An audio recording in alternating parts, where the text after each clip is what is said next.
नमस्कार साधकों, स्वागत है आपका हठ योग में। अब तक मैंने आपको बताया कि प्राण शक्ति क्या है, प्राण शक्ति का योग शक्ति क्या है, उसमें प्राणायाम का महत्व क्या है, प्राणायाम का भेद क्या है। अभी यहाँ पर मैं आपको बताने वाला हूँ प्राणायाम की विधि। जी हाँ, एक जो गौण साधक होगा, अगर से वहाँ प्राणायाम सिद्ध करेगा तो वहाँ एक सिद्ध योगी बन जाएगा। जी हाँ, प्राणायाम का इतना महत्व है। तो प्राणायाम कैसे आपको सिद्ध करना है ये यहाँ पर बताया गया है। हठ योग के 4 अंग है: आसन, प्राणायाम, मुद्रा, नादोनुसंधान और प्राणायाम अष्टांग योग का चौथा अंग है। आसनों द्वारा नाड़ियां मुलायम होती है और शरीर के रोगों की निवृत्ति होती है। पश्चात प्राणायाम द्वारा अंगों की साधना का अभ्यास किया जाता है। ब्रह्मचारी, नियमित आहार विहार करने वाले, मितभाषी, सत्यवादी, श्रद्धालु, अक्रोधी, धीर, तंबाकू, भांग, गांजा, चरस, शराब आदि मादक वस्तुओं का सेवन न करने वाले मुमुक्षु ही प्राणायाम के सच्चे अधिकारी होते हैं। तो यहाँ पर देखिए प्राणायाम के अधिकारी कौन है, पहले ये बताया गया है। मादक वस्तुओं का सेवन ना करने वाले मुमुक्षु ही प्राणायाम के अधिकारी है, यानी कि तंबाकू, बीड़ी, सिगरेट, दारू पीना ये सब वर्जित है, तो ही प्राणायाम आपका सिद्ध होगा। उनकी सद्गुरु की संरक्षणता में रहकर अभ्यास करना चाहिए। किसी सद्गुरु के सानिध्य में आपको प्राणायाम का अभ्यास करना चाहिए। ब्रह्मचर्यहीन, व्यवहार में अधिक व्यस्त रहने वाले, सूर्य से ताप में अधिक भ्रमण करने वाले, अग्निसेवी, अधिक श्रम करने वाले, अधिक पठन पाठन करने वाले, यम नियम का पालन नहीं करने वाले, जन्म रोगी, दुर्बल हृदय वाले प्राणायाम के अधिकारी नहीं हो सकते। तो यहाँ पर देखिए कौन कौन प्राणायाम नहीं कर सकता। जो ज़्यादा खाना खाता हो या कम खाना खाता हो, ज़्यादा उपवास करता हो या ज़्यादा मेहनत करता हो या ज़्यादा भ्रमण करता हो बाहर, या ज़्यादा धूप में घूमता हो, सूर्य में घूमता हो, और जो ज़्यादा ब्रह्मचर्य नहीं रखता हो, ये सभी नहीं है प्राणायाम के अधिकारी। जो बालक, युवक, यानी कि यहाँ पर बताया गया है, जिसके शरीर में रक्त विसरण की क्रिया बलवती है और जिनके हृदय, फेफड़े आदि अवयवों में जन्मगत कोई न्यूनता नहीं है, वे ही प्राणायाम के अधिकारी है। तो यहाँ पर देखिए जिन्हें हृदय का ज़्यादा कोई रोग वगैरह नहीं है तो वो प्राणायाम कर सकते हैं। पर इसका मतलब ये नहीं कि आप कोई भी प्राणायाम ना करें। आप नाड़ी शुद्धम प्राणायाम कर सकते हैं, भले ही फिर आपको हृदय रोग हो या कोई भी हो। तो यहाँ पर कहना कुछ इस तरह से था। प्राणायाम का अभ्यास आराम करने के पहले जब तक पद्मासन या सिद्धासन या स्वस्तिकासन आदि मुख्य आसनों में से कोई एक आसन से लगातार 2-3 घंटे तक अचल यानी कि बिना हिले डुले ना बैठा जा सके, उस वक्त तक आसनों का ही अभ्यास बढ़ावे। आसन दृढ़ होने पर प्राणायाम आरंभ करें।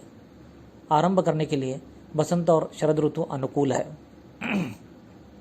जिस देश काल में कफ की वृद्धि होती हो उसमें योगाभ्यास ना करें। प्राचीन ग्रंथकारों ने प्राणायाम का अभ्यास दिन में 4 बार बताया है। जी हाँ, 4 बार, यानी कि प्रातःकाल, मध्यांकाल, सायंकाल और अर्धरात्रि के समय नियम पूर्वक करने की आज्ञा दी है प्राणायाम को। जी हाँ, एक बार में 10 प्राणायाम से आरंभ करके 80 तक बढ़ावे, अर्थात एक दिन में 320 प्राणायाम करे। परंतु समय और परिश्रम का विचार करते हुए यह संख्या बहुत अधिक है, इसलिए उत्तम प्राणायाम में प्रवेश होने पर एक बार में केवल 25 प्राणायाम कर सकते हैं या करें। यदि किसी दिन थकावट मालूम हो तो उस दिन आधा या चौथाई ही करे, पर जरूर थोड़ा तो थोड़ा आपको प्राणायाम करना ही करना है, बिल्कुल छोड़ना नहीं है। प्राणायाम का अभ्यास प्रातःकाल शौच से निवृत्त होकर सूर्योदय के पूर्व से शुरू करना चाहिए। तो देखिए यहाँ पर कितना महत्व का बताया गया है। प्राणायाम कौन करना चाहिए, कैसे करना चाहिए, कब करना चाहिए, किस अवस्था में करना चाहिए और कब नहीं करना चाहिए, सब बताया गया है। ध्यान से सुनिए, समझिए इसे। गर्मी के दिनों में संध्या समय अथवा कुछ और देर में करें और दोपहर के समय ना करें। प्रकृति दोष, अजीर्ण, थकावट के समय रात का अभ्यास थोड़ा करें। अभ्यास करते वक्त पूरक, रेचक धीरे धीरे करें। वह पूरक, कुंभक व रेचक अनुपात के अनुसार ही करें और न्यून अधिक कदापि ना होने दें। तो जो अनुपात बताया गया है रेचक, पूरक और कुंभक का, वही अनुपात में करना चाहिए, मन से कुछ भी नहीं करना चाहिए। नित्य प्रातः व सायंकाल 1 मिनट से क्रमशः बढ़ाकर 10 मिनट तक शीर्षासन करें। लोम यानी कि अनुलोम विलोम प्राणायाम जिसमें कुंभक ना करें, केवल पूरक व रेचक ही साथ किया जाता है। वह आसन सिद्ध हो जाने पर प्राणायाम शुरू कर सकते हैं। प्राणायाम में, जी हाँ, आगे कुछ बताने जा रहा हूँ। प्राणायाम में पूरक और रेचक सदा धीरे धीरे ही करें। पूरक, कुंभक व रेचक के समय ओम का उच्चारण करते हुए उंगलियों के पैरों पर गिनती करता जाए ताकि तीनों के समय के अनुपात का ज्ञान रहे। एक समय में 20 प्राणायाम से अधिक ना बढ़ना चाहिए। वायु का विशुद्धतम अंश ही प्राणवायु कहलाता है और इसका संबंध ग्रहों व विशेषकर सूर्य ज्योति से है। सूर्य से ही संसार में जागृति फैलती है। जिस तरह बाहर सूर्य है उसी तरह हमारे शरीर में भी सूर्य केंद्र है। इसका स्थान नाभि के पास है। पुराणों में इस शक्ति स्थान को मणिपुर चक्र कहा है। इसी प्रकार विष्णु का कंठ व शिव का कैलाश भी मनुष्य के शरीर में है जो कि ज्ञान से जाना जा सकता है। अतः प्राणायाम द्वारा मणिपुर चक्र यानी कि मणिपुर चित्त शक्ति बढ़ाकर मणिपुर चक्र को जगाया जाता है और जैसे जैसे वहाँ जगना शुरू होता है यानी कि जैसे जैसे वह जगने लगता है वो मणिपुर चक्र, वैसे ही वैसे साधक का भी तेज चमकने लगता है। वह वहाँ शक्तिमान होने लगता है, वहाँ सिद्ध होने लगता है।